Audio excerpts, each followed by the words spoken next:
Allez, salut tout le monde et bienvenue dans un tout nouveau podcast sur la chaîne des rebuts du catch. Je suis Cody McLeod et aujourd'hui on se retrouve pour une toute nouvelle review. Une review d'un show indépendant. Et oui, ça faisait quelques temps sur la chaîne et ça fait plaisir. Et je ne suis pas tout seul, je suis bien entendu avec Enzo. Salut Enzo, ça va? Salut Cody, ça va très très bien, on va parler de catch indépendant, même si le fond du débat aujourd'hui sera sur l'indépendance de cette fédération, on en reviendra Ouais. après. J'ai beaucoup de choses à dire, je vais être un peu salé cette fois-ci, même si j'ai relâché mon sel que Un, j'avais hier un soir peu après le trop show. salé pour rien, je trouve. Tu trouves, Ouais. on en On discutera, va, mais on- j'ai relâché un peu, j'ai vécu une journée entre temps et ça va un peu mieux, je suis moins salé. C'est ça, c'est ça. Alors, bien entendu, on est sur la chaîne des rebuts du catch en version vidéo et on est également en version podcast, hein, bien entendu, un peu partout, sur toutes vos plateformes de podcast. Donc, surtout, n'hésitez pas à aller faire un tour si vous pouvez pas nous regarder parce qu'on fait souvent des reviews qui durent un peu et c'est souvent plus facile à écouter. Et également, vous vous en doutez, normalement, tous les lundis, il y a Puromania, mais on a décalé la sortie tout simplement parce que, comme vous le voyez derrière moi, je suis en travaux dans mon bureau. Donc, j'ai pas eu l'ordinateur pendant pas mal de temps. J'ai pris un peu de retard sur ce que je devais regarder pour Puromania et donc c'est pour ça qu'on a décalé. Mais vous aurez logiquement Puromania mardi ou mercredi, on va voir. Sachant qu'en plus, jeudi, il y a la review de Elimination Chamber. Donc on va enchaîner là, on va enchaîner un peu dans tous les sens, mais bon voilà, c'était pas du tout prévu, on s'était pas dit qu'on allait faire une review de ce show Progress Wrestling Chapter 104 Natural Progression. De base, ce n'était pas du tout prévu. C'est toi, Enzo, qui a commencé à le regarder. Et tu m'as dit, c'est pas trop mal, ça serait bien d'en parler. Enfin, tu m'as dit, est-ce qu'on en parle ou pas? Effectivement, moi j'ai été parti dans l'optique que si vraiment le show, si j'avais des choses à dire sur le show, je faisais une petite vidéo après live. Et fin de compte, Cody m'a dit je vais le visionner. Ouais, ouais. Parce qu'entre temps, j'ai eu l'idée d'en parler pendant l'hebdo. Puis je me suis dit, on va en parler pendant 1 heure dans l'hebdo. On a Chumber à chroniquer juste après, ça va pas aller. Puis Koji m'a dit qu'il regardait le show. On est parti sur cette mini vidéo. En plus, voilà, c'est un petit bonus en plus, vu qu'on donne Ouais, c'est ça. Romania un peu plus tard cette semaine. C'est ça, c'est ça. C'est un petit bonus qui va faire plaisir à pas mal de gens parce que la Progress, ça reste une promotion qui est assez suivie en France et en Europe. Enfin, nous, on parle pour nos auditeurs français, mais peut-être qu'il y a des Québécois qui connaissent un peu moins. Mais en tout cas, voilà, la Progress Wrestling, c'est leur retour depuis à peu près presque un an où il n'y a pas eu de show. Un an même. Février, ça fait un an, c'était Ouais. février 2020, le dernier show. Ouais, un an où il n'y a pas eu de show. Entre-temps, il s'est passé le Covid. Entre-temps, il s'est passé Speaking out. le rachat total avec WWE, je crois. Ça, je suis pas sûr. C'est peut-être un peu avant. C'est peut-être un peu avant. Mais en tout cas, bon, je sais C'était que déjà en février. la diffusion des shows VOD, enfin la diffusion des shows Progress sur le network, ça a dû arriver vers là, hein. Je sais plus exactement. C'était beaucoup Ah plus, ouais, un hein. peu Je crois que avant, c'était ok. pendant le premier confinement. Bah c'est ça, hein, premier confinement. Ça fait un an, Ah, hein. c'est avril, c'est mars, avril, mai. Bah le dernier show c'est en février, donc c'est arrivé après alors. Oui, un tout petit peu après. Mais tu dis n'importe quoi. Effectivement. Je sais plus, je sais plus. Et donc il y a eu ça, et puis il y a eu surtout le Speaking Out qui a fait que tous leurs main eventers, enfin pas tout, mais on va dire certaines grosses têtes comme des noms qu'on va pas citer, mais comme par exemple le dernier gagnant du Natural Progression, Ouais, entre autres, à ouais. savoir un certain monsieur, on dira pas, mais bon, je pense que vous savez de qui on parle, a été dedans dans le Speaking Out, et du coup, bah, il y a plein de leur roster habituel Ils ont plaqué tout le monde.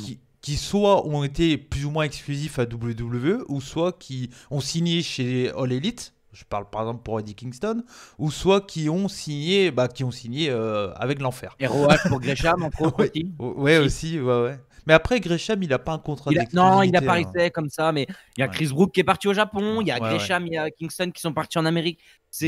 Et tout le monde est retourné chez eux, hein. Si je me trompe pas, je crois qu'aussi Open, entre autres, est en Ouais, ils sont en Australie. Australie, ouais, actuellement à la Ils ont fait la PWA. PWA. Mm. Donc pareil, aussi Open, comment voulez-vous les booker là? En plus, en Angleterre, c'est la grosse merde, hein. C'est un peu Non, comme chez nous, c'est la grosse c'est merde de pire leur même, côté. c'est pire. Donc ouais, c'est pire que nous. Ils sont confinés total, je crois. Donc non, ouais, c'est galère totale. Et il Donc faut voilà. pas.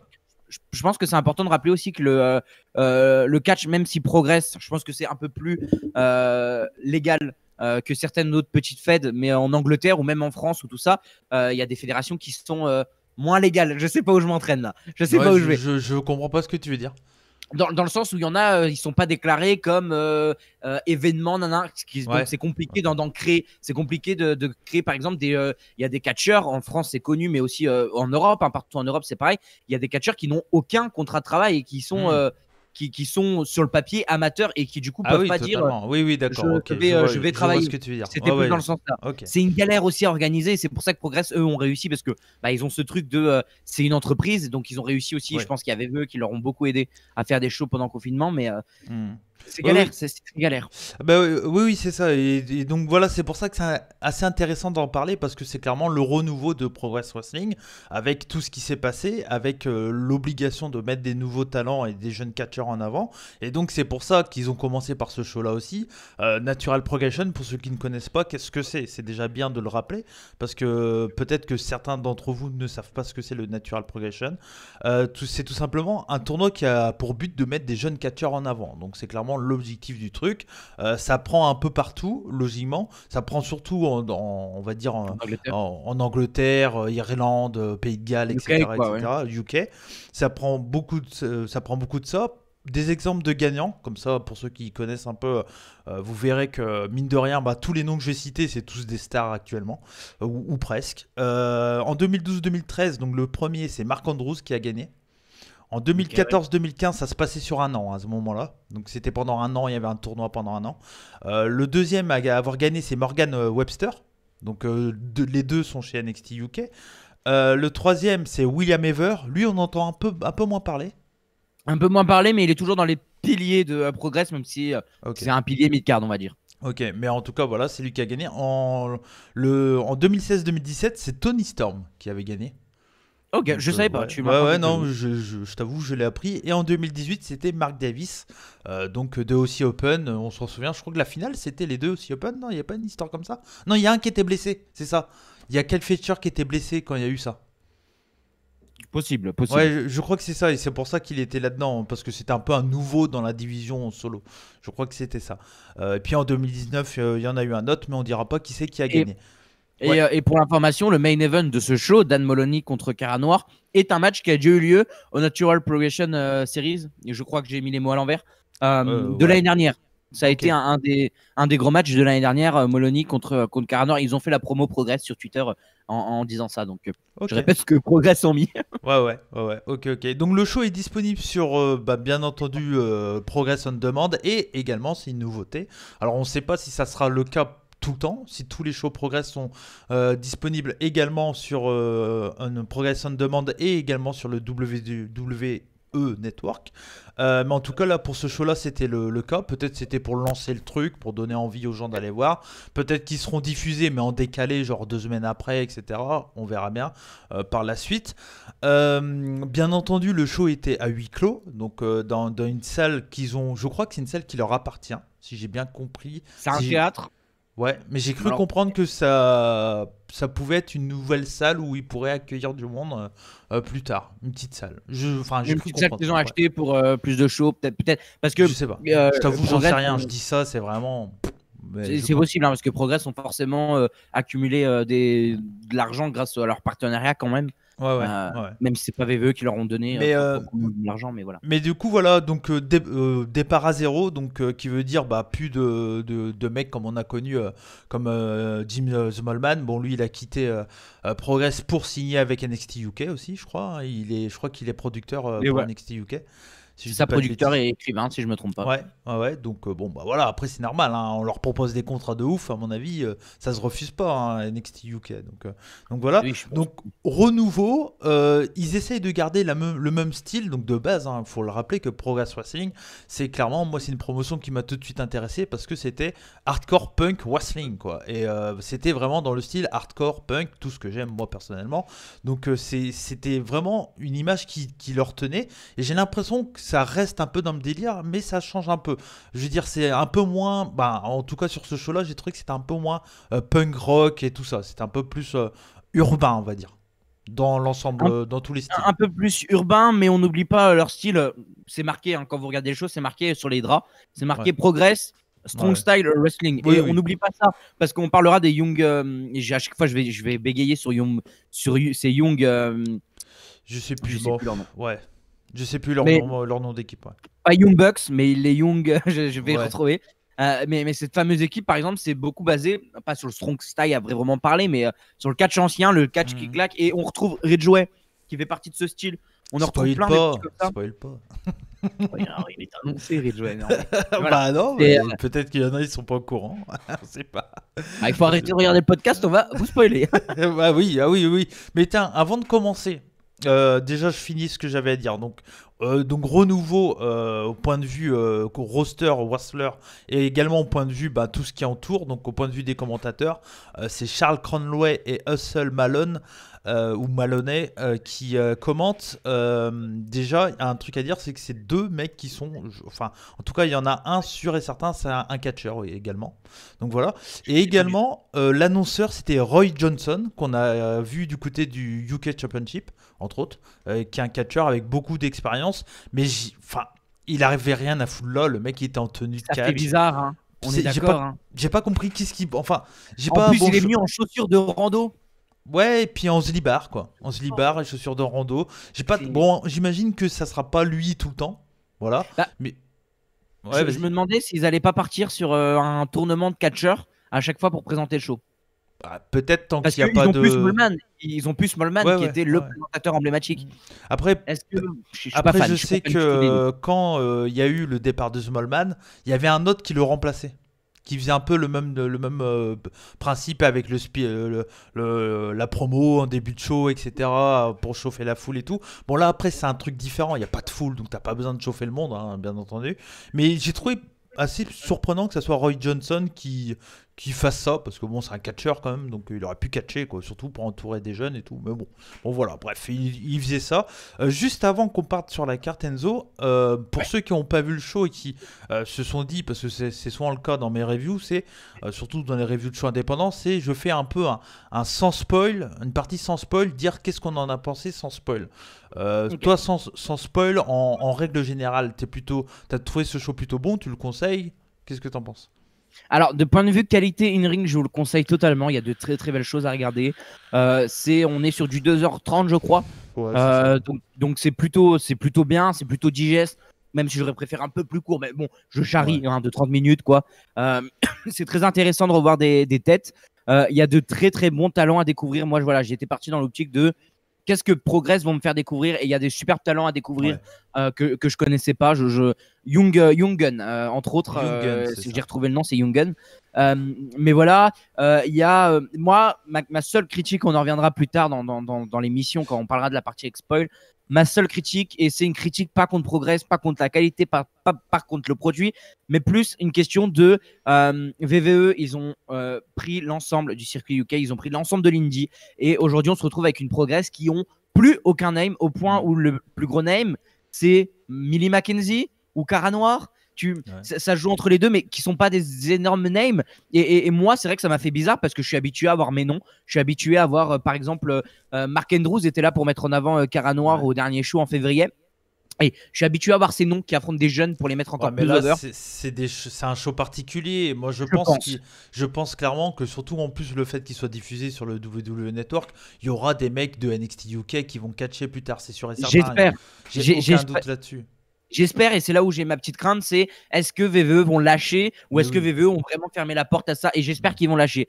Mais c'est mon petit regret. Et si vous avez vraiment du mal avec les shows en public, je vous le déconseille. J'aime bien, j'ai bien aimé la période VVE. J'ai bien aimé. C'était pas ma période préférée, mais la période VVE où il y avait pas beaucoup de public, où il y avait pas de public, ça m'a pas dérangé tant que ça. Et pourtant, c'était bien plus nul que ça, je trouvais. Ouais. Parce que à la différence de Progress, c'est que alors ils sont critiquables sur plein de points, surtout au point de vue production, mais ça c'est un de leurs choix. Production audio, je trouve. Même les caméras, la vidéo, la façon de filmer est particulière, mais ça a toujours été chez Progress. Ouais. Ça a toujours été, ils ont toujours voulu faire des plans dynamiques avec peu de hardcam et toujours des gros plans, des trucs qui zooment un peu dans tous les sens. Moi, je regarde un show Progress, j'ai envie de vomir à chaque fois. Mais là le truc, merde, je sais plus de quoi tu parlais juste avant. Du public, du sang public. Ouais, voilà. À la différence de WWE, quand ils faisaient leur show au Performance Center vide, c'est que la qualité in-ring est présente là. Parce que franchement, Effectivement, hormis oui. certains matchs main roster, je me souviens par exemple Rollins McIntyre qui était très Ouais. bien sans public et tout, mais hormis certains matchs de main event, de pay-per-view, etc., bah, c'était vraiment pas ouf quoi niveau in-ring. Là, la qualité in-ring, elle est présente pour le coup.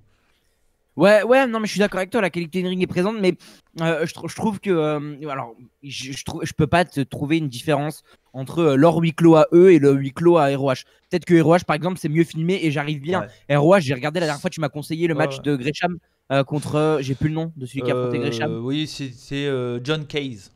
John Case et c'était très cool, c'était vraiment très très bien Mm. et le sans public m'a pas dérangé. Là, ça m'a beaucoup dérangé. Après, moi, je me suis beaucoup attardé. Moi, vous savez que la production c'est plutôt important et je me suis beaucoup attardé sur la production audio. Moi, j'ai eu un gros problème Après, avec un commentateur qu'on n'entend pas, l'autre qu'on ouais. entend dans 3 micros différents.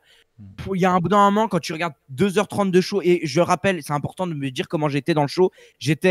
C'était le soir, j'ai terminé le show vers 1h du match, je crois. J'étais un peu fatigué, je dois l'avouer, et ça aide pas, j'avais en plus un mal de crâne.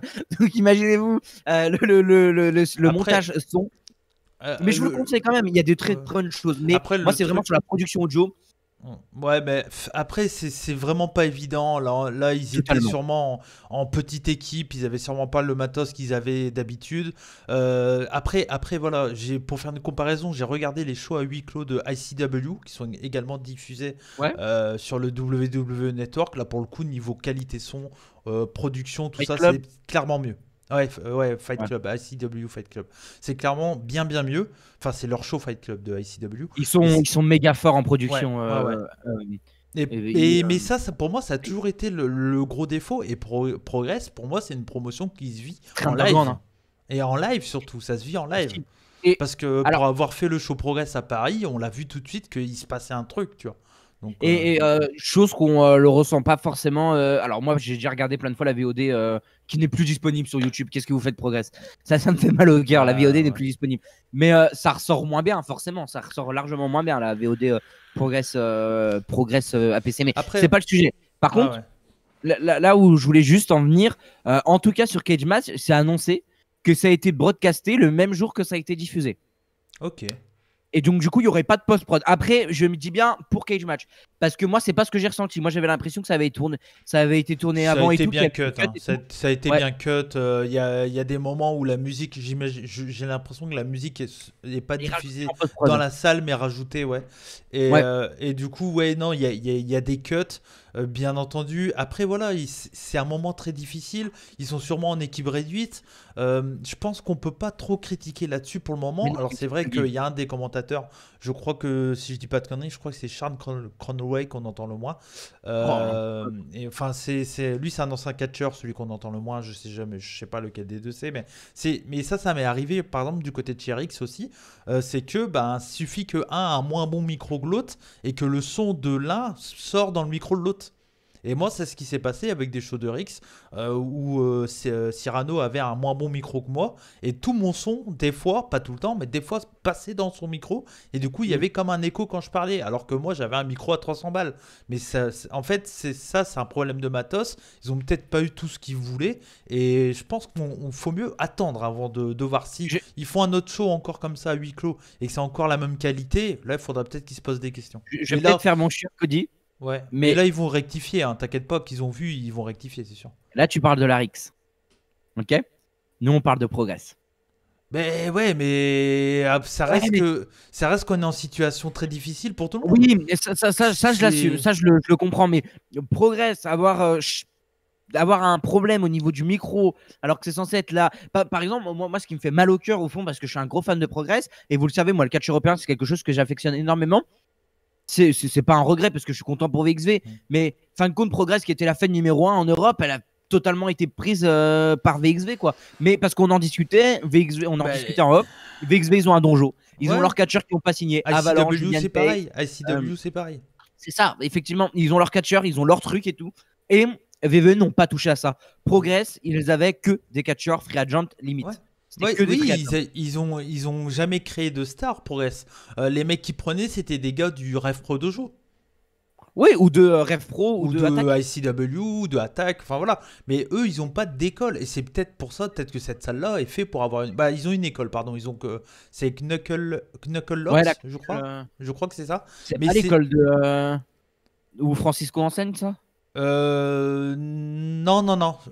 Peut-être qu'il a enseigné là-bas, mais je sais par exemple que Marshall, Cross, Oui, j'en entre étais. autres, sont partis là-bas. Il y a d'autres catcheurs aussi, comme Kira Kimera ou Rick Salem et d'autres, ou Aigle Blanc aussi, je crois, sont partis faire des cours là-bas. Ouais. Mais c'est pas. Alors, on sait que ça appartient plus ou moins à Progress. Il y a sûrement des mecs qui sont sortis de là pour aller catcher chez Progress. Mais de ce que je regarde, tu vois, là, dans les mecs qui étaient dans ce show-là, bon, après, on connaît pas tout le monde, mais c'est tous des mecs qui. C'était l'une des premières fois ou la deuxième fois qu'ils catchaient chez Progress, tu vois. Donc, Ouais, pour moi, ils c'est avaient peut-être. vite fait catcher à Frontline pour certains, à Ouais, Frontline voilà. qui était la fête de Osprey, Ouais. qui je ne sais pas où elle en est. Mais il y a aussi une autre chose à marquer. Pour moi, dans ma tête, là, les seuls catcheurs Progress qui me viennent en tête, c'est Maverick Mayu, je crois qu'il vient de Progress, complètement, et Connor Miles, qui sont pas dans le show, qui sont pas dans le show, mais Ouais. je pense à Eminem, qui est une super équipe de Connor Miles, du coup, et de Je t'avoue, Maverick ouais, Mayu, il qui n'étaient doit en pas sur le avoir show. d'autres. Parce qu'en fait, le truc, c'est que Sûrement d'autres, mais peut-être qu'ils ont pas, comment dire, eu les mecs dès leur début, etc. Mais ils ont créé des stars. Je veux dire, Pete Dune, c'est grâce à Progress beaucoup, même s'il est de chez Attack et tout. Mais Pete Dune, Tyler ouais, Bate, bon, Tyler malheureusement. Bate, tout ça, c'est plus WCPW, je pense. Tyler Bate Il y a la Fight et Club Trent qui a Seven. aussi créé Fight Club La Fight Pro, Club aussi. la fête de Seven qui a beaucoup Ouais. créé. Mais enfin voilà, Bah, mais ça fait. En fait, pour moi, comment dire, la Progress, c'était clairement un moment la Ring of Honor du UK, quoi. C'était là où tous les européen. stars de l'indie ouais, européens tout court. C'est là où tous les stars de l'indie se rejoignaient et puis faisaient les meilleurs shows. C'est pour ça que là, c'est un nouveau départ. Donc c'est compliqué pour moi de juger là comme ça, même au point de vue de qualité et tout ça. Je pense que pour eux, dans leur esprit, ils espèrent, je crois, hein, ils espèrent faire un show en public en juin. Mais bon, ça risque d'être chaud. Mais dans leur principe, c'est ça. Il y a un nouveau, ça. Il y a le Chapter 105 qui a été dit qu'il aurait lieu. Alors, je sais pas s'il y a une date qui est sortie. Je crois pas. Il n'y a pas de date. Par contre, il y a Il y une a pas. carte, mais on en Ouais, reparlera ça plus d'accord. tard quand on donnera les résultats. Ouais. Mais voilà, mais en gros, c'est bon, c'est un renouveau. Voilà, c'est un départ. 27. Le 27. Le 27 Le mars. 27 février. Février, d'accord. Ok. Ok, ok. Est-ce que Mais ça sera diffusé sur le network? Je ne sais pas par ouais, contre. bon, on verra ça. Mais en tout cas, voilà. Mais il y a des défauts, c'est surtout point de vue production, que ce soit les caméras, le plan, mais ça, enfin les plans de caméra, tout ça, mais ça a toujours été pour moi un des défauts de Progress. Mais c'est un choix, clairement, c'est un choix bah, c'est un de leurs choix de filmer de cette façon-là avec des caméras qui bougent beaucoup et tout. Et après, oui, je suis d'accord avec toi, l'audio est pas bon, mais clairement, ça va être rectifié, j'ai aucun doute là-dessus. Là, J'espère. là, pour moi, c'est un ballon d'essai. Si c'est encore pareil, faut peut-être qu'ils se posent des questions. Après, t'as raison. Rix et Progress n'ont pas les mêmes finances. Ça, c'est clair. Totalement. Ça, c'est clair. Totalement. Mais voilà. Mais Mais c'est pour ça que ça me dérange. En fait, ce qui me dérange ouais. pour retextualiser le truc, c'est censé être la plus grosse fête européenne et ils font des erreurs que même des petites fêtes comme Rix, par exemple, parce que je crois que ça a été corrigé chez vous. Ouais, Vous bah ne oui. faites plus, tu vois ce que je veux dire? Hein. Tu vois, Bah, mais ça aurait c'est dû une être critique pas corrigé. méchante. Ça aurait dû être corrigé si on avait pu faire le show il y a un an, quoi. Effectivement, effectivement. Mais c'est plus ça. Mais, Ouais, mais ouais. ça me fait chier, hein. Ça me fait totalement Ouais, chier ouais, non, que. mais ça se Et comprend. j'espère que Progress vont Hmm. grimper. Ouais. Mais bon, voilà, l'objectif c'était de ce show-là, c'était de mettre des jeunes talents en avant. Clairement, c'était de refaire un roster et de refaire des stars comme ce qu'ils ont fait auparavant. Et moi, je trouve que ça fait clairement le taf. On va passer directement au. Ouais, tu voulais parler d'un truc avant? Ouais. Je vais juste dire un truc parce qu'on l'oublie trop souvent.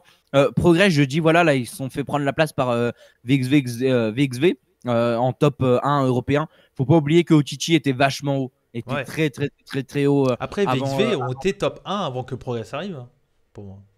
Ouais, après Progress ont pris le Ouais, top mais 1 et VXV a Otichi qui toujours. revient. Ouais, mais VXV a toujours été chaud. De toute façon, pour moi, le top 5 Europe, il y avait bah, dedans, tu avais ICW, Progress, OTT, VXV, et puis derrière Fight Club ou Il n'y avait pas la WS. non, non, non, non. Non, non. Mais tu vois, je pense que GWF, la promotion où Senza a beaucoup catché, et est peut-être pas dans le top 5, mais elle est pas loin derrière, hein, parce que c'était pas mal, hein. Et dans toi, tu suis. Ouais, c'était pas mal. Mais voilà. Bon, on va enchaîner avec. Enfin, on va enchaîner. On va commencer avec le premier match, du coup, de cette carte. C'était un Fatal 4-Way pour être number one contender pour le titre Progress Unified World Title. Dans ce match-là, il y avait Ridgeway, Jen, Money, Omari et Spike Trivate. Ouais, Strivate. Donc, hormis Chris Ridgeway, qui est déjà connu à l'international, je pense que pour les fans du catch indépendant européen et pas que, même les fans de catch japonais, Chris Ridgeway, il est plus trop à présenter parce qu'il a eu un gros run du côté de chez Noah de 2019 à 2020. Il a quitté la Noah quand il y a eu le premier confinement. Et je crois qu'il n'a pas catché depuis ce confinement. S'il a peut-être fait un match du côté de chez Rev Pro, je crois, dans les shows à huis clos. Mais je crois que c'est tout, hein. Peut-être, ouais. Je crois que c'est tout. C'est le retour, quoi. Mais sinon, pour moi, les trois autres, c'était des découvertes. J'avais déjà entendu parler de Jen Money. Je crois je l'avais déjà vu du côté de chez Progress une fois ou deux. Je crois qu'il avait catché une fois ou deux. Mais voilà, moi j'ai trouvé que le match, pour présenter des jeunes catcheurs entourés de Chris Ridgeway, alors on sentait bien sûr que le gagnant de ce match allait être Ridgeway parce que c'est lui, entre guillemets, le name de ce match-là. Mais j'ai trouvé que le match était bien vivant, c'était bien cool, un très bon opener. Et je crois que tu l'as dit aussi, mais pour moi, parmi les trois catcheurs que je connaissais pas, celui qui m'a le plus marqué, c'est Omari. Que j'ai trouvé vraiment très très bon, un très très bon talent. Je crois qu'il est très jeune, hein. Je crois qu'il a genre 20 et quelques années.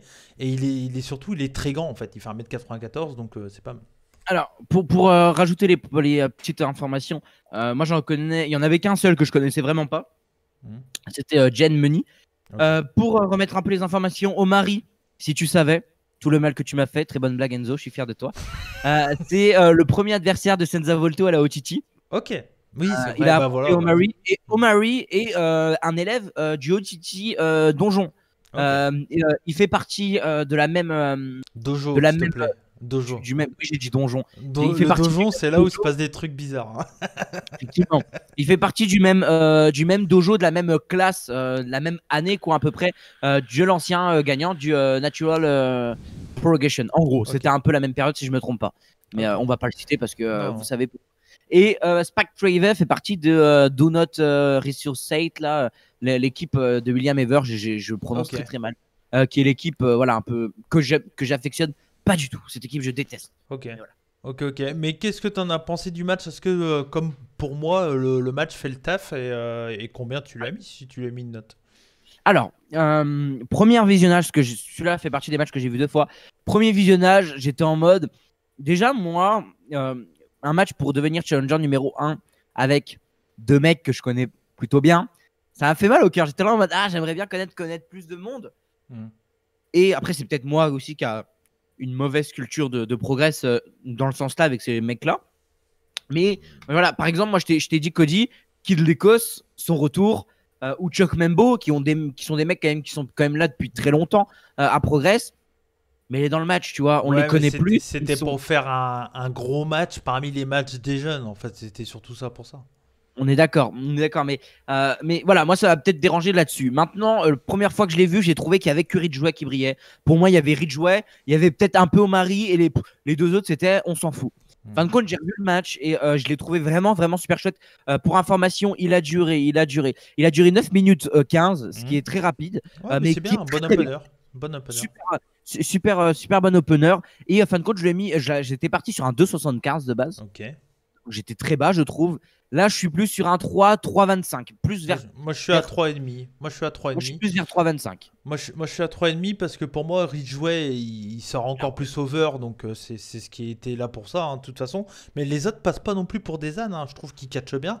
Tout le monde a sa place dans le combat. Spike Trivate, c'est un peu le heal qui casse un peu tous les momentum de Omeri, qui est clairement le babyface du match. Gene Money, lui, c'est le personnage un peu fun. Et puis Chris Ridgeway, c'est le bagarreur. Le shooter. Le shooter, le kicker, enfin voilà. Mais pour moi, c'est très vivant. Il y a 4 styles totalement différents. Et je trouve que c'est vraiment un bon combat. Et ça te permet de bien te mettre dans le show directement. Je rajouterais juste quelque chose sur Ridgeway. C'est la réflexion que je me suis fait quand j'ai vu le show. je me suis dit, Progress, ils ont essayé de le mettre en avant trop tôt. Alors, pas là, je parle pas de maintenant, parce que je trouve que maintenant, c'est le bon moment pour le mettre en avant. Mais il faut quand même vous rappeler qu'il y a un an et demi de ça, Ridgeway affrontait Walter pour le titre. Et après, il y a eu un moment où il est parti chez Noah. Il est parti chez Noah, mais fin de compte, je trouve que ça a été. Je sais pas si c'était prévu avant qu'il aille chez Noah. Si c'était prévu avant qu'il aille chez Noah, je sais pas pourquoi ils l'ont fait affronter Walter. Si, je pense que c'était prévu, c'était pour donner une belle victoire à Walter, c'est tout. Je trouve ça dommage. Je trouve qu'ils voilà, ils l'ont mis en avant trop tôt. Et fin de compte, là, bon, moi, ce qui me dérange, c'est qu'il était méga haut. Il a quand même affronté Walter, qui a été un des plus gros champions Progress. Et fin de compte, il est parti, on l'a pu revu à Progress. Et là, il revient, il reprend sa place de challenger. Voilà, c'est juste la critique. Après, laisse en avant trop tôt. Mais c'est Ridgeway, il est superbe et je pense qu'il s'est perfectionné à la note. Oui, c'est clairement perfectionné. Moi, je trouve que ça se ressent tout de suite. Moi, la dernière fois que je l'avais vu, c'était à Noah en 2020, en janvier 2020. Il était en équipe avec Williams, non avec Doug Williams contre Maru Fuji. Pour ceux qui regardent WR. Avec Doug Williams, et il était contre Minoru Tanaka et Maru Fuji, qui sont deux vieux briscards de Noah, et c'était très très bien. Et ouais, non, moi je suis très content de voir que j'y jouais, et clairement, je pense que ça sera pour le main event du 105, ça. Je pense, ils l'ont pas dit, mais bon appétit, Enzo. Merci, je mange en même temps. Pour ceux qui ont la version YouTube, ils le voient. Ça, pour le coup, il n'y a pas de moment où t'es pas à la caméra. Mais bon, c'est pas grave. Non, mais voilà. Non, mais oui, je mange en même temps. Hein. On a été chercher pizza, donc. Mais oui, je pense que ça aura lieu lors du 105. Et pour le coup, on reviendra après sur qui a gagné le match en main event. Mais ça risque de. Je suis hype. Je peux vous avouer que je suis hype. Ouais, totalement. On arrive au premier tour, au premier match de ce premier tour du Natural Progression Series 7. Donc le premier match, c'était Man Like D-Race contre Luke Jacobs. Début chez Progress pour les deux catcheurs, j'ai noté. Alors d'après Catch Match, peut-être que je me gourre, mais de ce que j'ai vu, en tout cas, ils n'avaient pas encore catché chez Progress. Catcheur de seulement 20 ans pour Lucas Jacobs, donc très jeune. Et il a un beau physique pour son âge, quand même, mais de rien. Je trouve qu'il a. Au début, quand je l'ai vu, je dis, c'est un espèce de Zack Sabre un peu, mais en fait, pas du tout. Niveau style, c'est un peu plus les deux. Enfin, pour moi, de ce que j'ai cru voir et imaginer, j'ai l'impression que Lucas Jacobs et Ethan Allen, c'est un peu le nouveau Give, quoi. C'est un peu dans le. Ils me font penser à Give et ils me font aussi penser, alors de très très loin, à Trevor Murdoch et comment il s'appelait l'autre, Lanscade. Dans leur style et tout, je me dis un peu à l'ancienne, quoi, les mecs un peu à l'ancienne, ouais. Ils m'ont fait penser à eux, un peu les mecs du Texas là qui, bon là pas du Texas mais de je sais pas où là, qui Northwood, non je sais pas, un truc comme ça. Je sais pas où c'est les rednecks en Angleterre, mais je crois qu'il vient de Manchester ou un truc comme ça, je sais plus. Liverpool, je crois. Ouais, peut-être. Liverpool, c'est là d'où vient Zach Gibson, donc. Ça serait logique. Et je crois qu'ils ont déjà catché à TNT. Parce que j'ai déjà entendu parler d'eux et je suis beaucoup TNT. C'est vrai, TNT, on l'a pas cité tout à l'heure, mais ça faisait partie des promotions qui faisaient parler d'eux. C'est clair. On aurait dû voir un tournament of Death là-bas, à TNT. Logiquement. Mais bon. Totalement. La pauvre CZ qu'on n'entend plus parler, eux sont définitivement morts, par contre. Eux, s'ils se relèvent, waouh. Ouais, non, mais franchement, même si je suis un gros fan de CZ, j'espère qu'ils vont jamais revenir. Ça fera la bite à DJ Hyde. Donc face à lui, il y avait MLD, donc Man Like D-West, qui est un catcheur de seulement 3 ans d'expérience, et lui, il est en équipe avec Dan Maloney. Donc voilà. Ok, je savais pas du tout. Ouais. Le match en lui-même, franchement, j'ai bien aimé. Ça reste dans la continuité de l'opener. C'est un match qui est 50-50, assez rythmé. Ça frappe assez fort, quand même, je trouve. Il n'y a pas vraiment de hit et tout. C'est un match qui est assez équilibré, c'est vivant. Ça doit pas durer longtemps non plus. Je pense que ça doit être un 10 minutes. On est sur je vais te dire ça, on est sur du 10 minutes, 9 minutes 30 minutes. Ouais, voilà, ouais.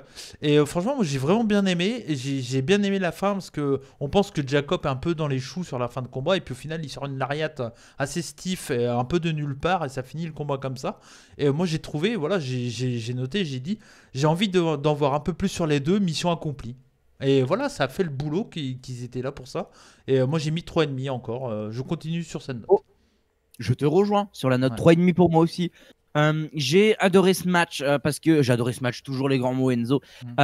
C'est la première fois que j'avais Luke Jacob et Jack, je l'ai mis sur Twitter. J'ai fait OK, il y a un truc avec ce mec. Et Wingreen avait RT, je fais des bisous à Wingreen. Benny Green avait RT mon tweet en disant ils se sont affrontés. Luke Jacob et Ethan Allen, qui sont les deux mecs de Young Gun, ils se sont affrontés à Ambition dans un match qui avait fait beaucoup de bruit. Okay. Et quand il m'a dit ça, je me suis dit, oh, ça serait plutôt bien de les voir s'affronter dans le tournoi. Et on verra après, mais c'est ce qui va arriver pour le deuxième tour, ce qui me fait très très plaisir. Mais du coup, c'est un match qu'on a eu qui était très très chouette. Man Like Deriz, je sais pas comment ça se prononce, on va dire Deriz.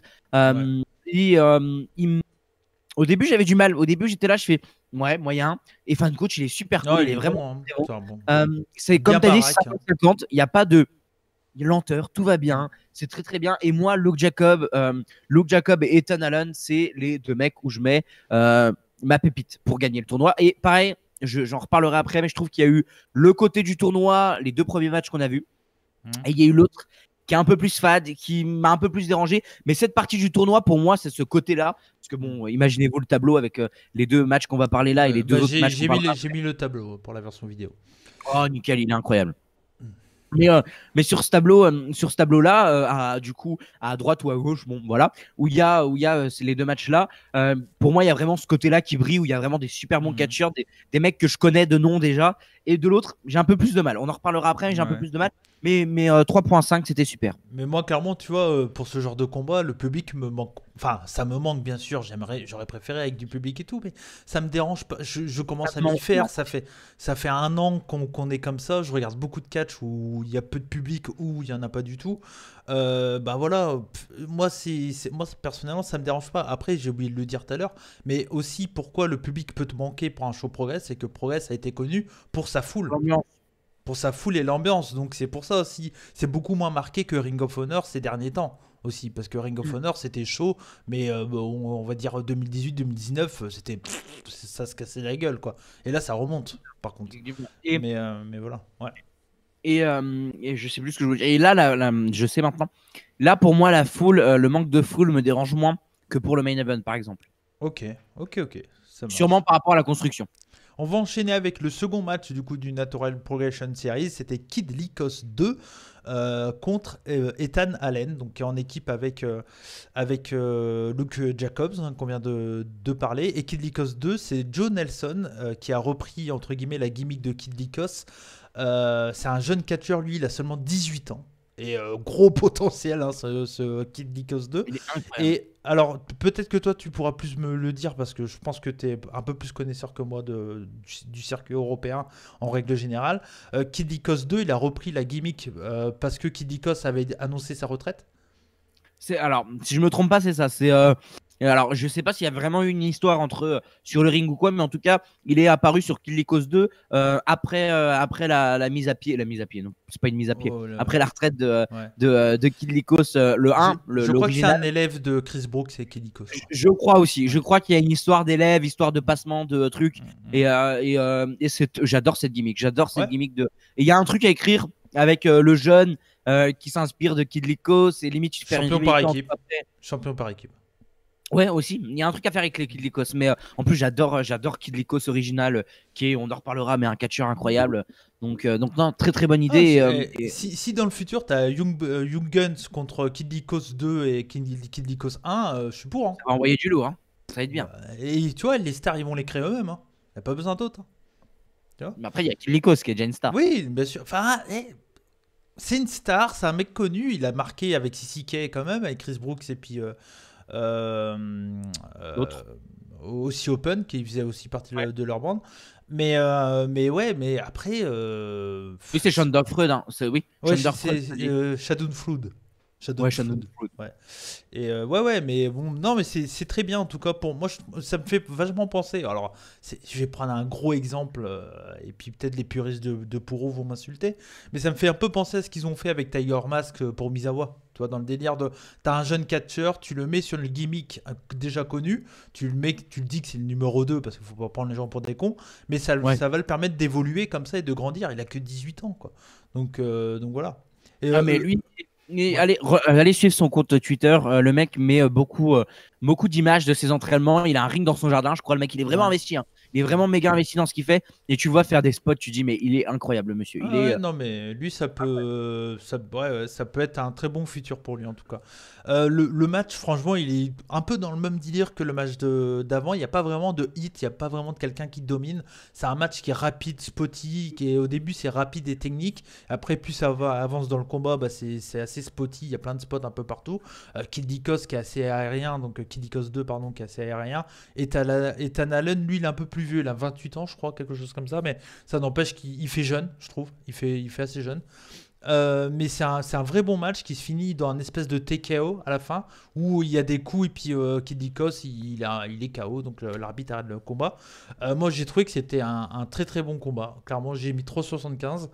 Oh, Quoi, j'ai t'as mis mis la même. 4? J'ai Ah, mis la toi, même, ok. exactement la même. Ok, moi j'ai mis 3,75. C'est un match qui est vraiment bien équilibré, quoi. Moi, c'est clairement un match que je conseille. Voilà. J'y vais et alors il a duré 12 minutes, Ouais. 12. Il aurait duré 15 minutes, je pense que j'aurais atteint les 4 étoiles. J'ai trouvé ce match Ouais. superbe. J'ai trouvé que c'était l'exemple parfait de ce qu'on peut faire au huis clos et qui marche super bien. C'est un match méga rapide parce Ouais. qu'on a Kid Likos qui est méga rapide, Kid Likos 2, Joe Nelson qui est méga rapide. Ouais. Et on a Ethan Allen qui est Luke Jacob, mais en mieux. Ouais. Je trouve qu'ils ont exactement le même, ils ont pas exactement le même style, ça reste différent, mais ils sont méga compatibles. Par contre, ça se Ouais. voit. Tu les vois dans le ring, tu te dis les mecs, tu les mets ensemble, c'est sûr, ils sont Ouais, ouais, sont ouais. méga compatibles. Et Ethan Allen, et pour moi, je préfère Ethan Allen à Luke Jacob. Je trouve qu'il est superbe. La gueule, le physique. Mm. Il a tout, le monsieur, il a tout. C'est l'anglais cheap. Quand tu penses à un anglais, Ouais, tu ouais. penses à lui. Il viendrait. Si un jour les deux font des promos in ring habillés vraiment comme ils ont Ouais, pu faire ouais, il y a un fort potentiel avec les deux, mais du charisme. Luke Jacobs doit être un peu plus poli, je pense. Ethan Allen est un peu plus près, je J'ai trouve. cru Poli en Non, mode non, non, poli, un peu plus clean quoi. ouais, un peu, ouais, il est un peu plus green. Luke Jacobs, ça se ressent, il a que 20 ans, hein. Mais je trouve que pour déjà 20 ans, c'est vraiment pas mal. Et donc, du coup, comme tu l'as dit, au prochain tour, on aura les deux coéquipiers Ça va être l'un bien. contre l'autre. Et ça, ouais, ça va être à suivre au chapitre 105, ça va être bien ça. Pour le coup, je suis méga hype et allez, si je dois en mettre un en finale parce que forcément il y en Ouais, aura ouais. forcément en finale. Ethan Allen. Bah, moi, je pense que ça sera Luke Jacobs pour sa jeunesse. On verra, mais on verra. Mais en tout cas, je pense qu'on va atteindre les 4 étoiles lors de ce Progress Natural Series Mais Progression. J'arrive jamais avec ce tournoi. ouais, Progression. Natural T'as Progression. vu, c'est compliqué, hein. Ouais, T'as ouais. envie de dire Natural Progress. Ouais. Mais en tout cas, ouais, si ces reviews-là vous plaît, peut-être qu'on fera à chaque fois les reviews des shows Progress, hein, pourquoi J'adore pas. Progress, Pourquoi j'adore pas, pourquoi Progress. pas. Moi, j'ai pas trop le feeling de regarder Progress. Bah, en même temps, pendant un an, il y en a pas eu, mais j'avais pas trop ce temps-là. Mais ça vous intéresse, on pourra faire, pourquoi pas, les reviews à chaque fois des shows Progress pour pouvoir, pourquoi pas, donner envie à d'autres personnes d'aller faire un tour. Mais je sais qu'il y a beaucoup des auditeurs des rebuts qui sont déjà allés voir ce show sans nous, hein. Ça c'est clair et net. Mais peut-être que certains, J'espère. ils attendent un peu notre avis, hein, tout simplement. Donc voilà, donc très bon match et puis on verra bien ce que ça va donner le prochain tour. Alors, il y avait une petite pause dans le tournoi, comment dire, Natural Progression. Avec un match féminin, c'était Millie McKenzie qui est, elle, elle a 20 ans, hein, très jeune Millie McKenzie, mais elle vient de Et signer avec NXT UK. Voilà. Elle vient de signer avec NXT UK, donc c'est très bien pour elle. Ça, pour le coup, je pense qu'elle elle a moyen d'être championne. C'est qui la championne? C'est Ginny? Progress? Ouais. Ouais, Ginny. Ok, ok. Donc ouais, je pense que Millie McKenzie, c'est le projet d'aller vers Ginny. Je pense elle a l'air d'être assez mis en avant, même s'il y a des noms que toi tu m'as dit, les noms qu'ils ont, parce que pendant tout le show, il y avait des promos avec des Pour le catcheuses. Bastard match qui aura lieu lors du Chapter 105, je reviens juste après. J'ai tout Ouais, sous les ok. yeux pour en parler. Ok, ok. Et donc face à elle, il y avait Mercedes Blaze, qu'elle, je l'avais déjà vu vite fait du côté de chez Yves quand j'avais regardé le show où Kira Kimera avait catché. Elle était également dans ce show-là, si je dis pas de conneries.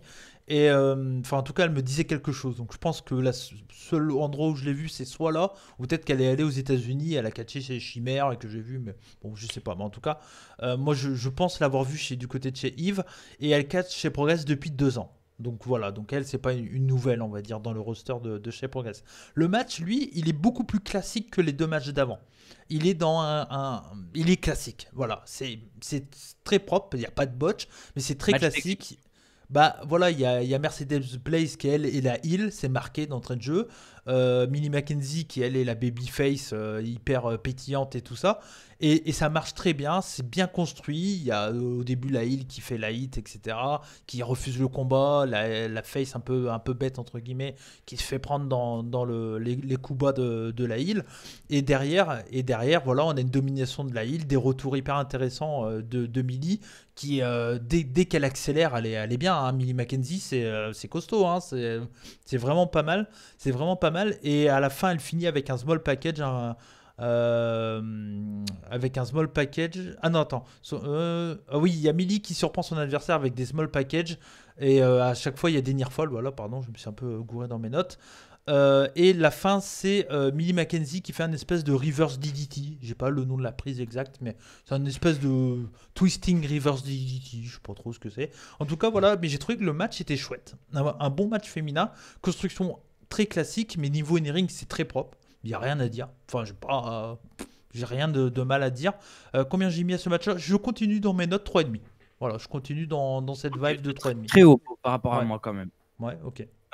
Alors, le match, pour le time, le temps, on est sur du 7.16. On est sur du 7 minutes 16. Match assez court. Pour moi, c'est juste un match d'exhibition pour passer entre les matchs du tournoi. C'est très chouette. Je ne crache pas là-dessus. Par contre, moi, ça va pas plus haut qu'un 3. Pour moi, c'est vraiment un classique. C'est Ouais. méga classique. Pour moi, il y a Millie McKenzie qui brille parce que c'est Millie McKenzie, parce que Ouais, mais une il y a face brille grâce à la heal. oui, forcément, on est d'accord. Mercedes Blaze, c'est la première fois que je la voyais, je la trouve très chouette. Mais Millie McKenzie, il faut savoir qu'elle a 20 ans et elle est signée depuis facile 2 ans, Suplex. Ouais. Quand même. La meuf est signée Suplex depuis. Ouais, mais elle a combien de temps de carrière, Millie McKenzie, si tu peux aller voir ça sur quelques matchs? Ouais. Elle est là depuis des années, je vais te dire ça Ouais. direct. Millie McKenzie, elle a été entraînée très très jeune, elle a 4 ans de carrière. Ouais, bah ouais. Donc, Pour 20 ans, donc elle a commencé à 16 ans. À 16 ans, ouais. Ouais. Entre autres, entraîné par Pete Dunne, qui est le mec qui est derrière elle. Clairement dit qu'elle a été signée chez NXT UK, il l'a direct fait. C'est le mec qui est derrière elle, il y a Pete Dunne qui est derrière Millie McKenzie. Ouais. Et Puis elle a déjà une belle carrière, quoi. Elle a déjà catché au Japon, tout ça, donc. c'est la tête du circuit. Ouais. C'est la tête du circuit UK actuellement, vu Ils vont qu'il y tout a plus construire. Storm et plus- Ouais. Ils vont tout construire autour d'elle pour en faire la nouvelle Tony Storm, c'est clair. Je pense, et pour l'info, donc il nous disait Cody qu'il y avait des promos qui ont été diffusés, parce qu'il y aura lors de l'épisode 5 le Progress Women's Title 105. Number One Contenders Thunder Bastard match, qui est alors Thunder Bastard match, je crois que c'est un peu leur match fourre-tout, où il y a plein de personnes. J'ai pas les règles exactes du Thunder Bastard match, mais c'est où il y a plein de personnes. Il y a Lana Austin, qui est un plutôt gros nom. Oui. Non, vas-y. Il y a Lana Austin qui est plutôt un gros nom du circuit UK actuellement. C'est une catcheuse qui fait ses marques, qui a été NXT UK et qui a toujours été très chouette. Il y a Zizel Show qui, elle, a été champion Rev Pro, entre autres, qui est, je crois, toujours championne Rev Pro, qui est quand même un nom qui s'impose de plus en plus sur la scène, qui s'impose de plus en plus sur la scène UK. Il y a Millie McKenzie qui est la top star de Progress actuellement. Il y a Alexis Falcon que j'ai déjà entendu parler, je pense, que j'ai déjà vu sur une carte Eve, mais que j'ai pas vu de match. Ça me dit rien. En tout cas, physiquement, de tête, elle me dit quelque chose, mais j'ai pas l'impression d'avoir déjà vu catcher. Konji, je sais pas comment ça se prononce, on va dire Konji. Ouais. Moi, je la connais parce qu'elle avait fait un match contre Shana quand il y avait la Suicide. Ok. Et c'était très très chouette, c'était vraiment très très cool. Mercedes Blaze, on l'a vu, et il y a Taonga, je sais pas du tout qui c'est, j'ai même pas vu sa tête, je crois que j'ai skippé. Mais il y a quand même de très beaux noms. Et je pense ça va être bien. Oui, ça, on sent le produit, on sent le projet, on va dire. Millie McKenzie, c'est clair. C'est clair. On va enchaîner avec le Natural Selection, c'est ça? Je sais jamais. Natural Progression. Natural Selection, c'est le finish de Charlotte. On n'y arrivera pas. Le Natural Progression, donc l'autre partie du tournoi. Là, c'était Elijah contre Danny Black.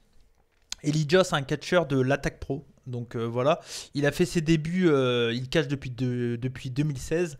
Et Danny Black, c'est un jeune catcheur, j'ai pas réussi à voir d'où il venait. C'est un jeune catcheur, il a seulement 21 ans, ça se ressent un peu. Mais moi, encore une fois, j'ai trouvé le match bien construit. Alors là, encore une fois, on est moins sur un rythme de match comme les deux premiers, comme les trois premiers même. On est plus sur comme le match féminin où il y a vraiment un mec qui est un peu plus marqué heel, où il y a Elijah qui lui est dominant avec sa brutesse, sa rudesse et sa force. Et puis derrière, Danny Black, il fait des bons retours de pure babyface, à savoir des trucs un peu de hatfly, etc. etc. Moi, j'ai vraiment bien aimé. C'est un match qui est bien équilibré, qui est bien écrit, bien construit. Encore une fois, c'est rien d'exceptionnel. Je crois que je reste dans cette note de 3,5. Ouais, 3,5 sur 5 encore. C'est clairement, voilà, pour moi, j'ai rien à dire sur cette carte. Une construction de carte, ça monte, c'est équilibré, c'est bien. Et en fin de combat, c'est Danny Black qui surprend un peu Elijah avec un Fisherman Brainbuster, une sorte de Fisherman Brainbuster. Et donc pour la victoire, j'étais assez convaincu par Danny Black. Je pense qu'il y a moyen d'en faire un truc. Ah, il est jeune, il est green, mais Will Ospreay au début, il était green. Ah mais totalement, mais moi c'est ma première déception du tournoi, je vais vous expliquer. On est sur du, je vais vous dire ça, on est sur du 10 minutes 59, ce qui est totalement correct, encore une fois, on reste dans les timers corrects. Je suis pas, non, j'allais dire, je suis tombé amoureux d'Elijah quand même, j'abuse peut-être, mais j'ai eu quelque chose pour Elijah, je me suis fait, le mec, il a déjà, alors moi j'adore un catcheur que je vois souvent, et la LNC. Alors là, je vous parle de LNC où vous êtes en train de bégayer. LNC, Ligue nationale de catch nationale. Ligue nationale de catch, oui, c'est ça. Fed du Grand Est très moisi. Désolé LNC, mais c'est un peu une vérité. Faut pas dire ça. Non, pas moisi. T'es pas cool. le public. C'est pas moi, je suis pas le public. C'est cool que Koya Tamlaroufa. Mais je suis méchant. En plus, j'ai des amis qui bossent là-bas. Mais ils font souvent venir des catcheurs hongrois, dont un que j'aime énormément, que tu connais sûrement, Cody, que vous connaissez peut-être sûrement, qui s'appelle Ron Corvus. Non, je connais pas. Tu connais pas Ron Corvus? Il a, je trouve, la même gueule que Elijah. Okay. Il a une barbe, c'est un chauve barbu, c'est tout. Il a un pantalon aussi, même si Ron Corvus catch. Ouais, il m'a fait penser un peu à Elmer, un peu. Dans le délire, chauve barbe, pantalon, quoi. Elmer, quoi. On est très dans le cliché quand même. Hein. Ouais. Mais je le trouve vraiment très stylé et j'ai eu un truc. Physiquement, je me suis dit, il est stylé le monsieur. Et in ring, ça suit totalement. Il est même surprenant. Moi, je pensais que ça allait plus être un bagarreur. Le mec, il t'a fait un saut carpé. Là, tu fais bon, pourquoi pas, c'est très chouette. Même moi, je le fais le saut carpé. Faut pas exagérer. Moi, je le fais pas. Alors, petite exclu, j'ai déjà testé en cours de sport. On sait tous niquer le dos à essayer de le faire avec mes potes. Je n'ai pas réussi, mais en même temps, voilà. Mais... Pour un fou, Kota Ibushi, il a foiré son saut carpé contre Sanada. Donc, c'est pas donné à tout le monde non plus. C'est pas donné à tout le monde de faire des sauts carpés. Mais voilà, il m'a fait vraiment. Voilà, j'ai eu un petit coup de cœur pour ce monsieur. C'est dommage. Et c'est là où j'étais là en mode Danny Black, je le trouve green contrairement à Elijah. Je le vois pas gagner. Je le vois pas gagner, quoi. Je le vois pas gagner. Ça m'a un peu déçu. Je suis sur un petit 3. Ça reste quand même bien, mais pour te rassurer, je pense que Elijah il est pas non plus pété parce que je pense qu'il sera toujours dans les show progress parce que derrière il y a le beatdown. Où Elijah vénère d'avoir perdu, il défonce après le babyface. Donc quant à ça, c'est que derrière il y aura une continuité avec Elijah. Donc Elijah, on va le revoir, ça j'ai aucun doute là-dessus. J'espère. En plus, ça a l'air d'être un super heel. En tout cas, il a la gueule pour être. Non, mais moi, franchement, tous les catcheurs que je connaissais pas, que j'ai vus, j'ai bien aimé tous. Il n'y a pas un que je me suis dit, qu'est-ce qu'il fout là, il est nul, quoi. Donc voilà. Il y a Danny Black et Big John Joe où j'ai eu un peu plus de mal. Mais on ouais, on va y arriver tout de suite parce que là, du coup, c'était le dernier match, dernier round du Natural Progression Series. Warren Blanks contre Big Guns Joe. Moi j'ai adoré Big Guns Joe parce que le mec déjà, son nom c'est Big Guns, tu vois, ou le gros Gun Joe quoi. Et le mec est tout petit, c'est une petite masse et tout. Dans l'idée. Alors il fait pas de comédie mais il a des attitudes qui peuvent faire rire. Mais moi, ce que j'aime bien, c'est que j'ai adoré sa façon de se déplacer. J'ai adoré son attitude. Il m'a fait penser, il y a un catcheur qui est un peu comme ça, j'ai pas le nom comme ça, mais tu sais, genre, le mec vénère tout le temps. Il est là, il est vénère et tout. Et tu sens qu'il y a beaucoup d'envie. Je pense qu'il y a vraiment un bon potentiel pour en faire un mec vraiment intéressant. Warren Blanks, c'est bien cool aussi.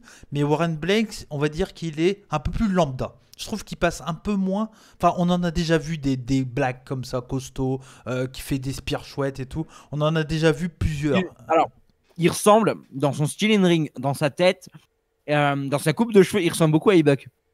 Un peu, ouais. Mais par exemple, Buck est un peu dans ce délire-là, ouais, effectivement. Ouais, moi j'ai revu E-Buck là-dedans. Plus un grand comme ça, moi j'ai revu Ouais. E-Buck. Non, mais ouais. Et moi, j'ai bien aimé Big Gun Joe parce que je trouve il est différent des autres. Il a un truc qui m'intéresse. C'est un bon catcheur en plus parce que quand il te place des souplexes et tout, elles sont vraiment chouettes. Et moi, j'ai encore une fois, j'ai bien aimé ce match. Je crois que j'ai encore mis mon petit 3,5 de famille. Mais moi, je trouve que voilà, c'était bien. Et puis bon, ça finit avec une victoire de Warren Banks, pardon, avec un gros spear pour finir le match. Et comme j'ai dit, dans la même lignée que le début du show, quoi, ça continue. Tous les premiers rounds étaient vraiment cool à regarder. Je me suis vraiment pas fait chier une seule fois pendant tout ce show, donc réussi pour tout le monde, hein, clairement. Et j'ai envie de voir tout le monde à nouveau. Donc il n'y a pas un que je me suis dit, oh j'ai plus envie de le voir, quoi, tu vois. Donc Moi, comme je vous ai dit, un peu plus de mal sur cette partie du tournoi. ouais. Le match a duré 7 minutes 24 et je lui ai mis une note de 2,75. Manque d'investissement, totalement Ouais, gros bah, manque. oui, Mais ok, mais ouais, non mais t'as droit. j'arrivais pas à rentrer dedans. Contrairement à l'autre où il avait Elijah qui m'intéressait un peu, tu vois. On verra, mais je pense que Big Gun Joe, ils ont moyen d'en faire un truc vraiment chouette, je pense. J'espère, et je demande qu'à être parce que du coup là c'est le côté que j'arrive pas à pronostiquer qui ira en finale et ça me fait peur parce que du coup qui ira en finale, ça j'ai un peu peur de Bah, voir Moi, je pense que la finale, ça va être Jacobs contre Danny Black. Ouais. On verra bien. J'ai pas d'attente particulière parce que c'est vraiment le côté que j'ai pas aimé, mais j'espère qu'ils vont me reprendre un peu plus pour l'épisode 5, l'épisode 105, l'épisode 5, n'importe quoi. Ouais. Parce que du coup, ça a été annoncé pour l'épisode 5, mais il y aura Warren Banks contre Danny Black et Ethan Allen contre Luke Jacobs. Du coup, 2 matchs qui sont compliqués à pronostiquer. Il y aura la finale lors de ce même truc et il y aura le Thunder Bastard match comme je vous annonçais. Ouais, ok. Et sûrement le match que Chris Ridgway a gagné, peut-être. Aussi, sûrement. Je sais pas si, en tout cas, pas annoncé. On verra. On va enchaîner avec un match qui est là pour le coup, les main eventers de Progress Wrestling.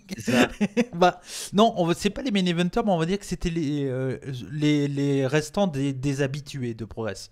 Voilà. Oui, on va dire ça. Chung Mambo, il est là depuis quelques temps, peut-être depuis 2016, depuis 2017, quelque chose comme ça. Je crois, chez Progress. Je me souviens. Qui ça? Chung Mambo. Ouais. Ah, ça fait longtemps qu'il est là, le Ça monsieur. fait longtemps qu'il est là quand même. Hein. Ouais, 2017-2018. 2016, je pense facile. Hein. Ouais, peut-être.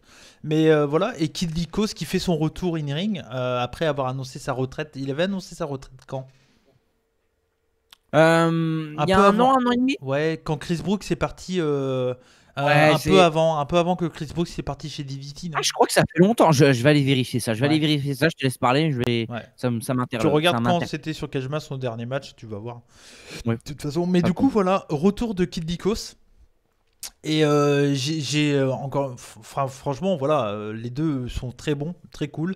Un vrai bon match, 50-50 encore une fois, assez spotty. Vraiment un match où tu te dis s'il y a du public, ça mériterait de donner notre meilleur, mais le manque du public me dérange pas tellement, c'est vivant dans le ring et il se passe tout le temps des trucs, donc ça me dérange vraiment pas.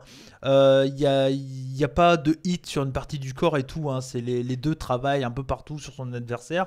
Et la fin, c'est pour ça qu'on parlait tout à l'heure de Lycos 1 et Lycos 2 en équipe, pourquoi pas, parce qu'à la fin, il y a Lycos 2 qui intervient, qui balance une plaque d'acier, un plateau à Kid Lycos 1.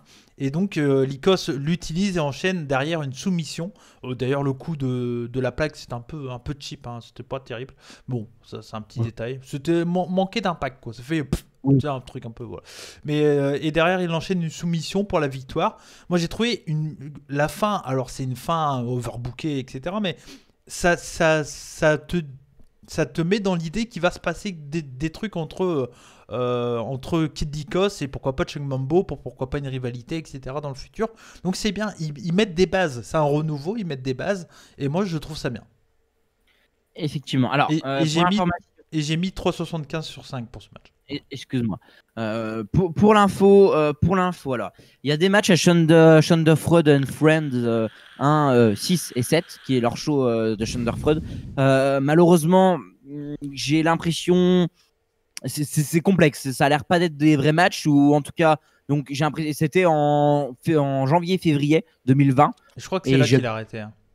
Bah non, parce que ensuite, juste en dessous, ces matchs, j'ai été un peu plus loin.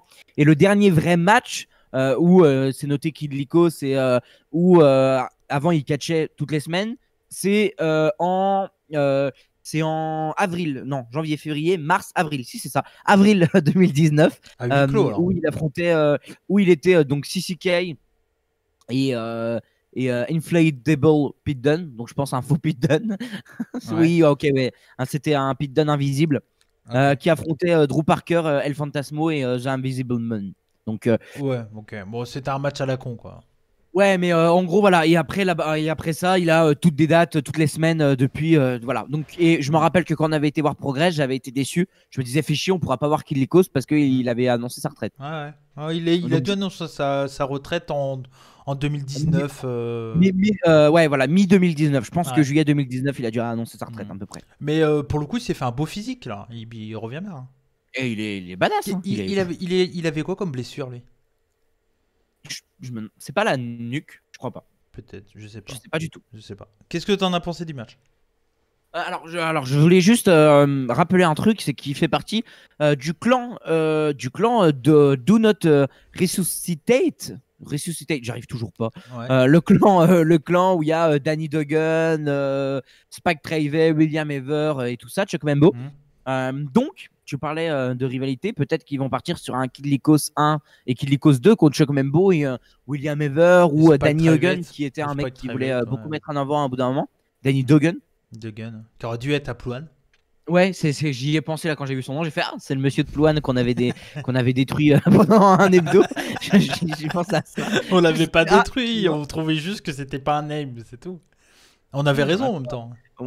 Bah oui, de toute façon, regarde Plouane, ils ont fait 0 personne. Ça a pas marché le show. Stury est parti, ça a pas marché. On vous adore, on n'est pas comme ça. Mais je l'ai trouvé plutôt bien. Alors, je vais pas non plus mettre. T'as mis quoi, 3,75? Ouais. Moi, je suis plus sur du 3,25. Il m'a moins plu que le premier tour du tournoi pour les amis du Young Guns, mais ça m'a beaucoup plu quand même. C'est un très bon retour de Kid Lykos que je trouve. Je trouve que c'est un super catcheur. Je trouve vraiment qu'il est super bien. Il a un bon côté heal, hein. C'est un bon heal, je trouve. Hein. Ouais, je pense, ouais. Et Chuck Mambo, au fond, est un bon catcheur malgré tout. Ouais. Même si j'ai beaucoup de mal avec la gueule du mec, j'ai beaucoup de mal avec son style, j'ai beaucoup de mal avec quelque chose. Il est très bon, il est quand même très bon. Il a une gimmick assez fun, quoi. Il a une gimmick un peu comédie, quand même, Chuck Mambo. Donc, Ouais, mais il catch, il fait du bon. Mais je crois je crois que. Bon, j'ai pas suivi assez Progress, mais je crois qu'il a eu une période un peu heal où c'était pas mal. Hein. Bah, Do Not Resuscitate, là, c'est heal. Hein. C'est totalement heal. D'accord. Okay. Et Evers, Danny Duggan et tout, je crois que c'est totalement heal. Mais voilà, c'était plutôt. On dit des grosses conneries sur Progress depuis tout à l'heure. On va se faire anéantir dans mais tu sais, les rebuts, on n'est jamais à 100% sûr de ce qu'on dit. Hein. On dit ce qu'on pense. Hein. C'est truc de comptoir. Hein. Discussion de comptoir. C'est ça. Non, je l'ai vraiment trouvé très chouette. Je trouve qu'il était super bien placé parce que c'est quand même deux mecs qui pèsent lourd à Progress vu tout le monde qui est parti. Et par contre, moi, je pense qu'il vraiment que Progress doivent capitaliser sur Kid Lyko, qui est non. Son retour, c'est quelque chose. Il faut pas oublier que son retour, le mec avait pris sa retraite, donc on pensait tous qu'à 22 ans, le mec était mort, complet, mort, qu'il allait plus jamais catcher. Le mec, 1 an et demi après, il revient, donc il a quand même réussi. À ce qui paraît, il est vraiment clean à 100%, un peu comme un Brian était revenu. Okay. Ça donne de l'espoir, à tous les blessés. Et c'est très très chouette. C'était très bien. C'est bien, ça construit un peu la suite, quoi. Voilà. Ouais. Mais voilà. On arrive au main event de ce show, du coup. C'était Dan Maloney qui a défié du coup Cara Noir pour le titre Progress Unified World Title Match. Est-ce que tu connais un peu l'histoire du coup de ce match-là ou... Alors l'histoire il faut savoir déjà que c'est pour Dan Maloney, c'est un mec qui avait catché à NXT UK, au NXT Tournament de base. Ouais. Il avait fait 0 impression, le mec était green as fuck et tout ça. C'était pas bien. C'était vraiment pas bien. Moi, en tout cas, j'avais vraiment pas aimé. Et le mec s'est fait coacher un peu du côté de Trent Seven, entre autres à la Fight Club Pro, où il est devenu un des mini-eventers. Il est l'actuel champion Fight Club Pro, si je me trompe pas. Donc voilà, entre autres, il a été pris sous son aile par Seven. Et pour Cara Noir, c'est un catcheur qui revient des enfers. C'est un catcheur qui marchait pas du tout sous sa gimmick, qui était quand même un très bon catcheur, mais qui marchait pas du tout. Et grâce à Chris Brook qui plane au-dessus de Progress, hein, entre les Kid Lycos et tout ça. Il plane au-dessus de Progress, le monsieur. J'aimerais bien qu'il soit de retour un jour chez Progress. Grâce à Chris Brook, il a recréé cette gimmick du Cara Noir où il nique tout. Il nique tout, le Karat. Là, Progress, il est champion de Progress depuis une petite année. Il avait gagné un fameux Fatal 4-Way qui partait d'un tournoi où il y avait entre autres Dragunov et tout ça. Enfin bref. Il y avait Paul Robinson, Dragunov et je sais plus qui, mais enfin bref, il avait gagné un sacré gros truc. Et Cara Noir, malheureusement, a souffert du Covid, comme nous on a souffert du Covid. Et il a très peu catché, à part chez VXV. Et l'histoire entre les deux, c'est qu'ils s'étaient déjà affrontés au Natural Progression Series. Ouais, ok. Mais voilà, moi pour le coup, je suis pas. De ce que j'avais vu, j'ai pas vu grand chose, mais de ce que j'ai vu de Cara Noir, j'étais pas un grand fan. J'avais vu sa finale au Karat contre Mike Bailey, c'était j'avais moins aimé. Après, bon, il y avait surtout Mike Bailey contre Bandido qui était. Oui, je monte mon t-shirt, mais pour ceux qui nous écoutent, ils ont pas vu. Mais oui, Mike Bailey contre Bandido qui était fantastique en quart de finale et derrière, ou en demi, je sais plus. Bref. En demi. Ouais, peut-être, je sais plus. Et donc, du coup, non, c'était en quart. C'était en quart, sûr et certain. Ah ouais? Ouais, en quart, ouais. Okay. Je prends tes mentions. Après, peut-être que je me gourre, hein. Ce serait pas la première fois. Et donc, quand il y a eu cette finale-là, j'ai moins aimé. Et puis bon, j'étais un peu déçu parce que j'adore Mike Bailey, donc j'aurais préféré le voir gagner. Mais ça n'empêche que oui, Cara Noir, il marque l'esprit parce que il a un personnage, il a une attitude, il a un truc qui est différent des autres. Ça, il n'y a pas à hacher là-dessus. Mais j'avais trouvé son in-ring un peu moins bon. Et là, pour le coup, il m'a totalement convaincu. J'adhère vraiment à Cara Noir. C'est un très très bon catcheur. Il n'y a pas à hacher là-dessus. Pendant tout le combat, on a un Dan Moloney qui est assez agressif, qui domine vraiment une bonne partie du combat. On a une hit qui est bien faite, qui est pas chiante pour moi. C'est encore une fois un match qui est bien construit, un vrai match construit comme un main event. Ça prend un peu son temps. Ça se nargue en début de combat, tout ça, mais ça n'empêche que c'est bien construit, que c'est bien cool. Il y a de la technique, il y a des trucs bien cool et tout ça. J'ai noté beaucoup d'intelligence dans ce début de match, voilà, par exemple. Et à un moment, il y a Maloney qui est avec Cara Noir. Il y a Cara Noir qui lui envoie un violent coup de tête. Assez sick, je sais pas si tu as ce souvenir-là. Et c'est de là, à partir de là, il y a Maloney qui s'attaque constamment à la nuque de Cara Noir. Et donc, il y a tout, voilà, tout est amené à croire que Maloney va faire en sorte de faire abandonner Cara Noir sur la nuque. Donc, construction simple mais hyper intelligente, du classique mais très très bien fait. Et derrière, il y a des moments de désespoir où Cara Noir revient à chaque fois, jusqu'à arriver où à la fin où Cara Noir surprend Don Maloney avec un package speed driver puis une sleeper hold pour la victoire. Et moi j'ai trouvé le match très très bon, hyper intelligent. Moi j'ai mis une grosse note parce que je le trouve vraiment très très bon. J'ai mis 4,5 sur 5. Voilà, pour moi j'ai été totalement convaincu. Cara Noir, j'étais pas très convaincu et il m'a convaincu. Dan Maloney, c'est plus du tout le même mec comparé à ce qu'on avait vu au UK Championship. In shape. Ouais, il a une shape, il a une attitude, il est bon in ring. Ouais. Donc non, moi j'ai clairement été convaincu. Je mets très fort, un peu exprès aussi, mais moi c'est vraiment un match que je conseille.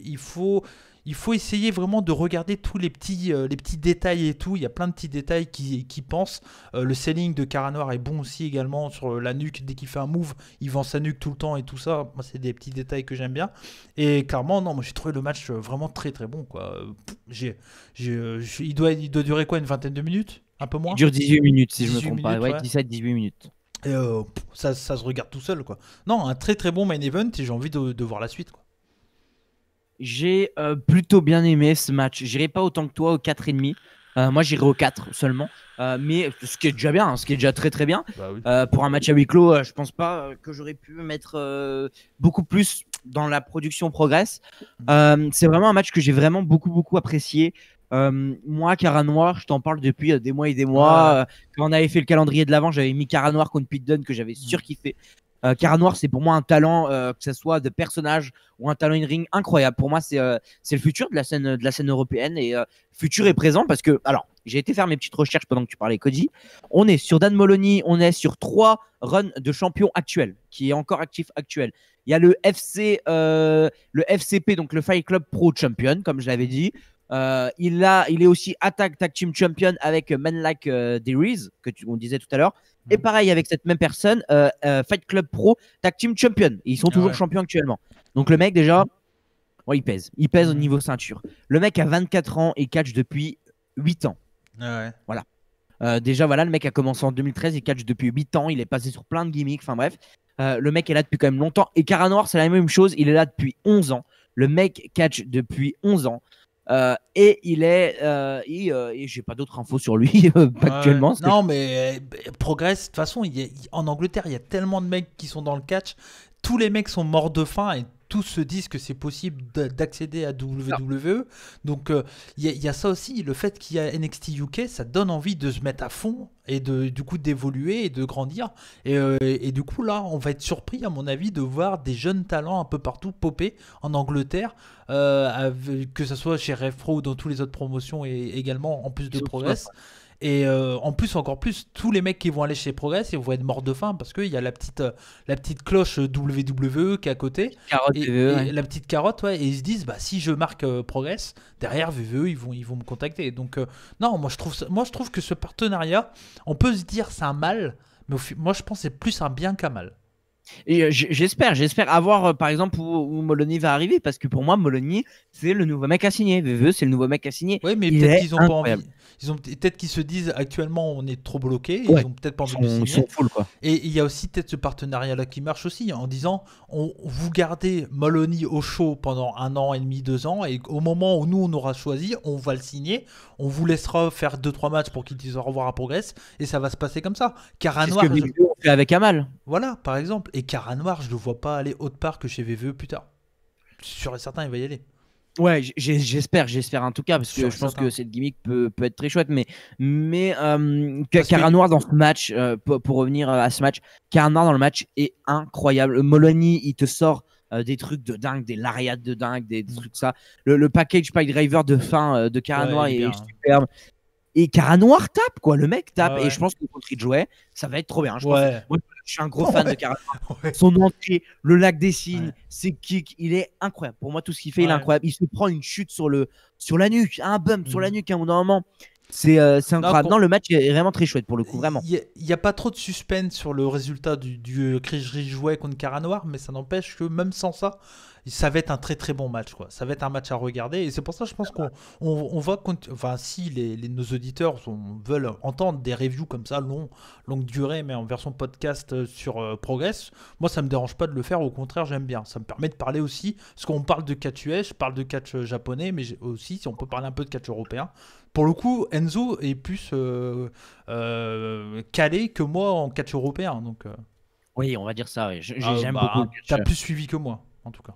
Oui, j'aime beaucoup ce qui se fait en Europe. Je suis un gros amoureux de la Progress, entre autres, de la Rev Pro. Je suis un énorme amoureux de la Rev Pro, même si en ce moment, j'ai du mal à me relancer dans les shows. On pourra se tester un show de ICW sur le network, par exemple, aussi. Aussi. Et alors là, je suis moins calé du tout. Moi, pareil, je connais Couille aussi, mais ICW, c'est un produit qui j'ai toujours eu du mal. Mais à voir, ouais, et même un Rev Pro, hein, si un jour ils font un gros choix, un pricing, un truc comme ça, peut-être se retester, parce qu'ils ont quand même des mecs comme Osprey, quoi. Donc ils ont Osprey, actuellement, je sais pas s'ils ont Osprey. Actuellement, je sais pas s'ils ont Osprey. En tout cas, il n'y a pas très longtemps, il était là, mais voilà, ils ont eu, pareil, il n'y a pas très longtemps, ils ont eu Kay Fletcher, ils ont Zoé Lucas, qui est quelque chose d'incroyable, j'adore Zoé Lucas. Mais il y a plein de choses, à voir dans le catch européen. Et on peut partir là-dessus. Si ça vous dit vraiment, si cette vidéo vous plaît, c'est vrai qu'avec Koji, on peut partir là-dessus, vous proposer des reviews de show comme ça sur Progress, sur F-Pro, sur. Surtout que maintenant, c'est disponible facile aussi pour voir. Ouais, c'est ça. On a le network. Il y a le VVE Network, c'est facile d'accès. Et puis t'as pas besoin de t'abonner au network de Progress, au network de ICW, au network de c'est chiant, VXV. C'est clair, hein, mais oui, mais pourquoi pas. À voir avec vous, hein. De toute façon, c'est vous qui choisissez aussi, hein.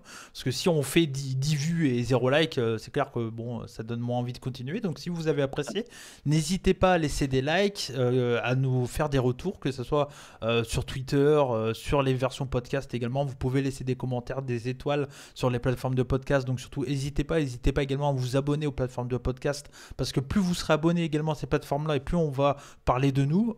Pour info, je crois, alors à vérifier, mais sur Podcastic, je crois qu'on est 7ème mondial catch. Un truc comme ça. À vérifier. C'est comme les infos sur le catch. On n'est pas sûr. J'ai reçu un mail. mail. On va screen le mail. Mais bon, je pense qu'il n'y a pas beaucoup de podcasts qui sont sur Podcastic qui parlent de catch aussi. Je pense que c'est surtout ça. Je pense que mais vous êtes de plus en plus à nous écouter, ouais. Et ce format-là peut permettre aussi de. Et si vraiment on voit que ça bouge du côté de Podcastic ou des autres formats audio, et pas forcément sur YouTube, mais que ça bouge du côté des audios, peut-être que cette émission comme ça où on parle de catch européen pourrait revenir que sur podcast. On verra. Après, la version vidéo, ça plaît aussi énormément. Donc, oui, ça plaît énormément. On vous connaît, hein, petit coquin. Vous aimez bien voir nos têtes avec Cody, nos têtes chelou. On le sait. Ouais. Non mais voilà, je pense qu'on a fait un bon tour sur ce show-là. Le prochain show, t'as dit, c'est fin février, c'est ça? C'est le 25, 27. Ouais, c'est un truc comme ça que t'as dit, donc ça va arriver vite, hein. On est le quoi? 27, ouais. On est le 21, donc ça arrive, c'est dans une semaine, quoi, en gros. C'est samedi prochain, dimanche prochain. Ok, on verra si c'est diffusé. Et puis si c'est diffusé, peut-être qu'on refera une review. En tout cas, voilà, n'hésitez pas à nous le dire. On compte sur vous pour partager tout ça.